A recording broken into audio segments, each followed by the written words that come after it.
Oi gente, tudo bem? O meu nome é Star Velasquez e sejam bem-vindos ao canal Matemateca.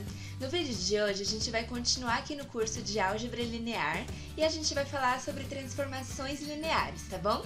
Então antes de começar, já curte aí embaixo, se inscreve no canal e vamos lá!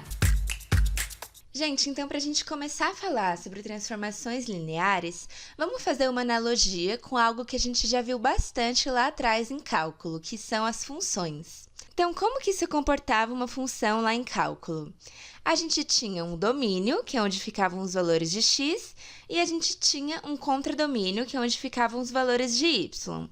E aí, a gente pegava algum número aqui do x, fazia uma operação com ele, que era definida pela lei da função, e aí disso saía o valor de y correspondente. Então, se a gente tivesse esses valores de x no nosso domínio e a lei de formação fosse x ao quadrado, a gente já conseguiria encontrar o y correspondente, que a gente também chama de f de x, né? Tá em função de x. Então, entrou x, saiu y, certo? Mas o que acontece? Quando a gente trabalha com funções lá em cálculo, a gente trabalha com valores reais. Então, a gente trabalha com números, né? Menos 3, menos 5, menos 7,9. A gente está sempre trabalhando com valores reais ali de x e de y, sendo que, às vezes, em algumas exceções, a gente vai tirar alguns valores, né? Que fazem a raiz ser negativa, ou então que fazem o denominador zerar.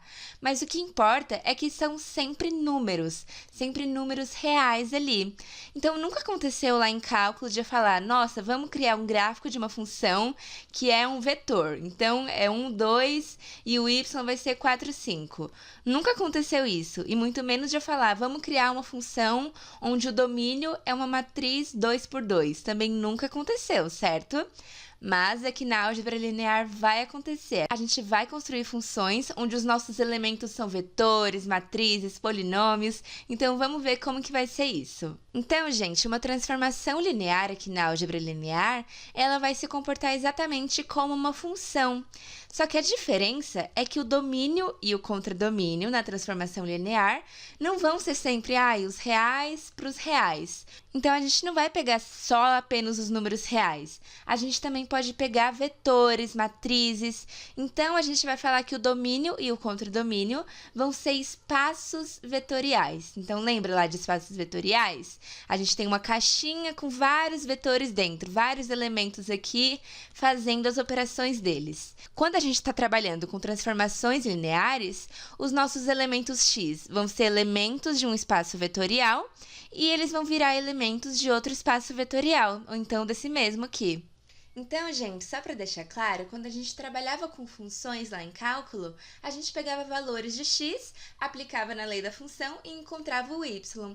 E esses valores sempre eram valores reais, eles não eram matrizes, não eram vetores, mas aqui na transformação linear eles vão ser, porque a gente vai sair de um espaço vetorial, então vai pegar um elemento ali, pode ser um vetor, pode ser uma matriz, um polinômio, e aí a gente vai fazer alguma operação com esse vetor, matriz ou polinômio, e aí conseguir outro elemento, que também nem sempre vai ser um número real. Pode ser também que seja um vetor, matriz ou polinômio de outro espaço vetorial. Então, a transformação linear, ela vai se comportar como a lei da função, como aquele f de x que a gente tinha, só que os elementos envolvidos nem sempre vão ser números reais, beleza? Então, vamos ver esse exemplo aqui de transformação linear. A gente tem uma transformação t, normalmente a gente vai usar essa notação para uma transformação, tá bom?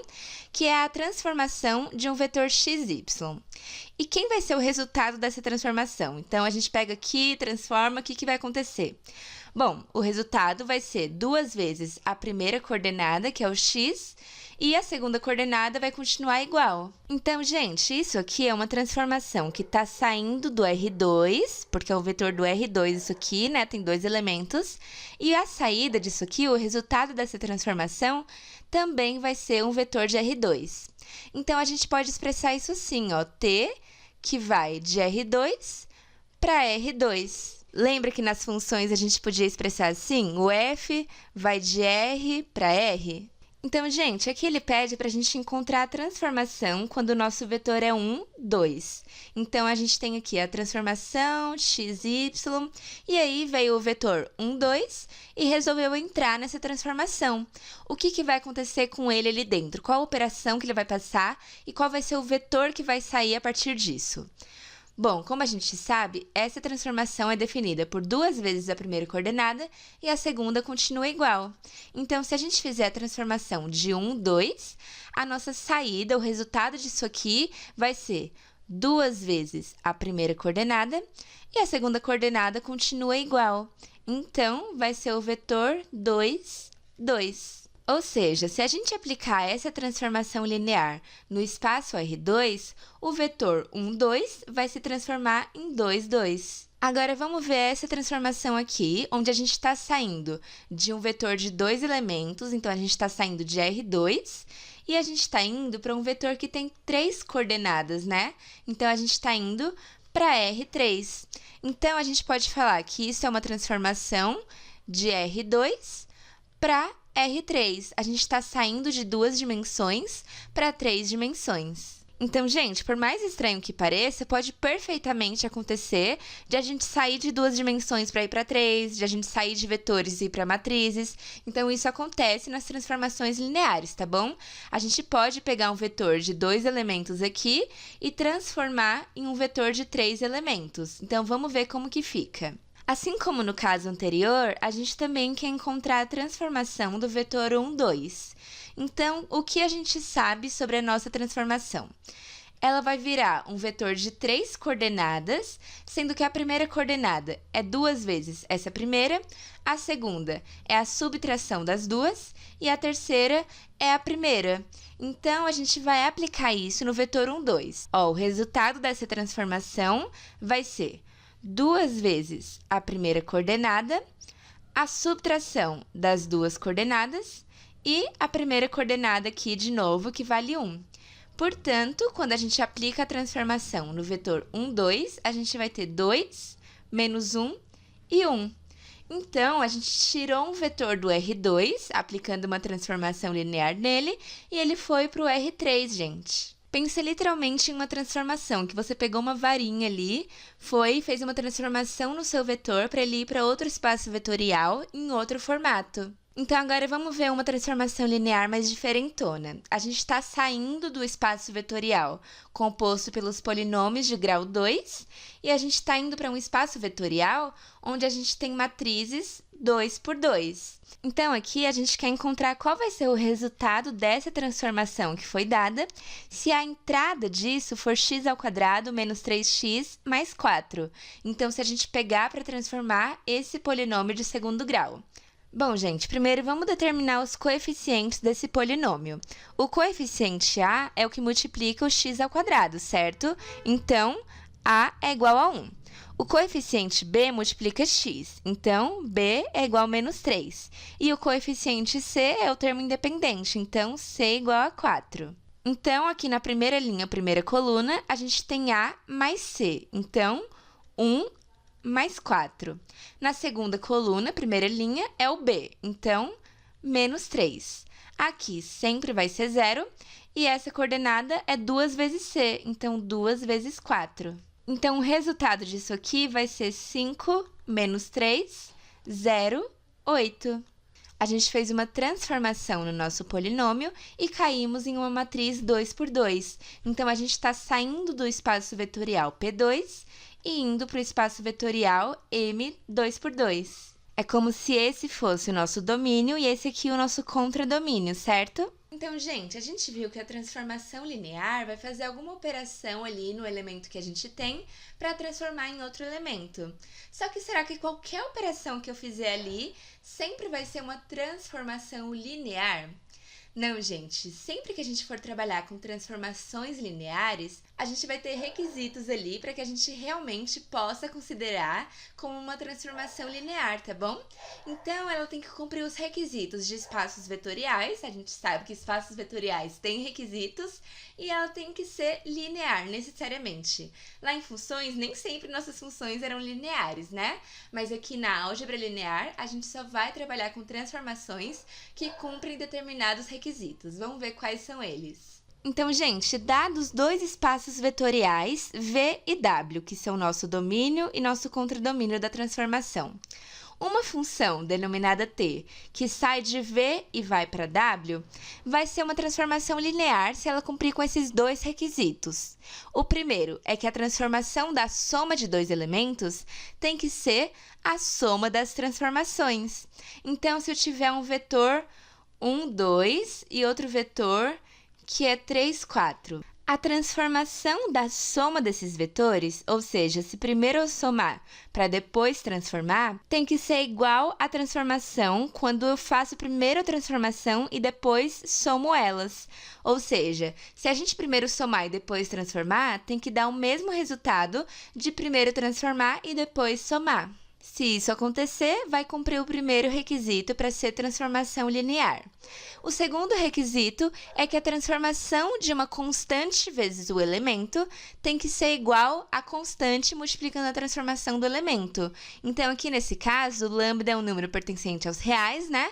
E se eu primeiro multiplicar para depois transformar, tem que dar o mesmo resultado de transformar e depois multiplicar, beleza? Então, se eu tiver, por exemplo, lambda igual a 2 e v igual a 1, 2, se eu fizer a transformação de 2, 4, tem que dar o mesmo resultado de duas vezes a transformação de 1, 2. E isso tem que valer para todos os vetores pertencentes a esse espaço e para qualquer lambda pertencente aos reais, beleza? Então, quando a gente for provar isso, você vai ver que a gente vai provar de uma forma mais genérica, para mostrar que vale para todos os elementos e todos os lambdas. Então, dada essa operação aqui, que sai das matrizes 2 por 2 e vai para os vetores de R2. Vamos verificar se isso aqui é uma transformação linear. Então, o primeiro requisito, a gente sabe que a transformação da soma de dois elementos tem que ser igual à soma das transformações. Então, como eu falei, quando a gente for verificar se é transformação linear, a gente vai fazer isso usando matrizes, vetores ou polinômios genéricos, tá bom?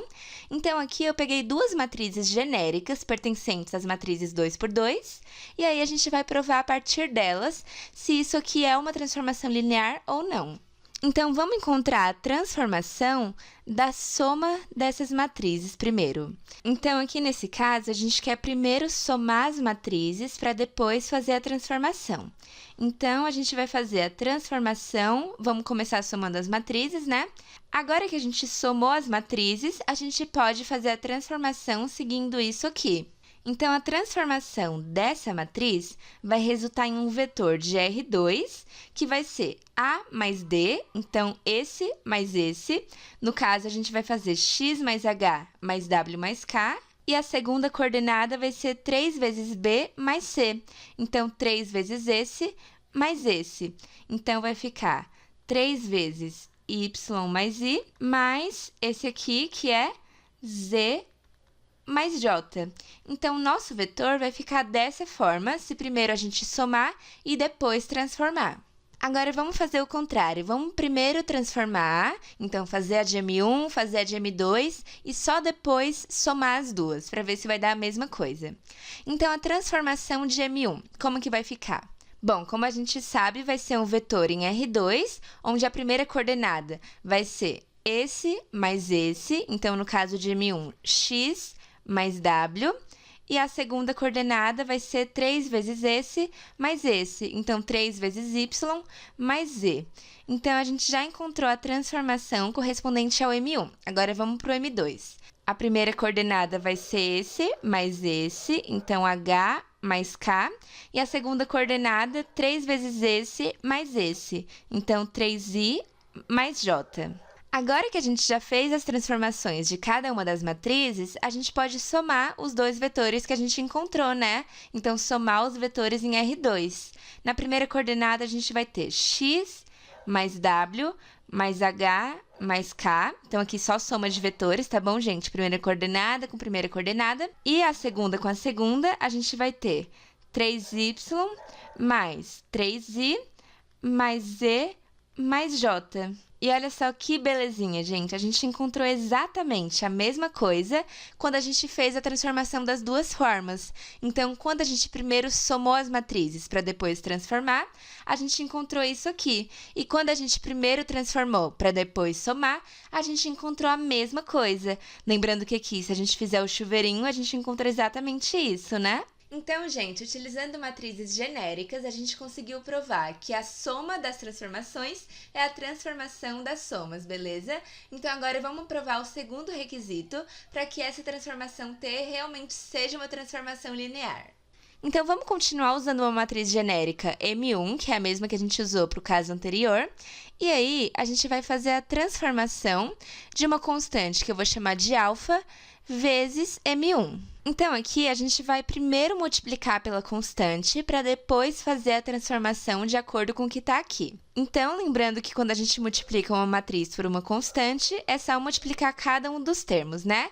Agora que a gente já multiplicou a matriz pela constante, vamos fazer a transformação. Então, a gente vai cair em um vetor de R2, onde a gente vai ter a primeira coordenada, esse mais esse, então alfa x mais alfa w, e a segunda coordenada, 3 vezes esse mais esse. Então, 3 alfa y mais alfa z. Agora, vamos fazer o contrário. Vamos primeiro encontrar a transformação de M1 e depois multiplicar essa transformação por alfa. Então, a transformação de M1, como a gente viu, vai ser x mais w, que é esse mais esse, né? E na segunda coordenada, 3 vezes esse mais esse. Então, 3y mais z. Agora, a gente vai lembrar como a gente multiplica um vetor por uma constante. É só a gente multiplicar a constante por cada coordenada, né? Então, fazendo a multiplicação do alfa pelo resultado da transformação, a gente vai ter alfa vezes a primeira coordenada, que é x mais w, e alfa vezes a segunda coordenada, que é 3y mais z. E aí, gente, se a gente fizer o chuveirinho aqui nas duas coordenadas, a gente vai encontrar exatamente o que a gente encontrou aqui em cima.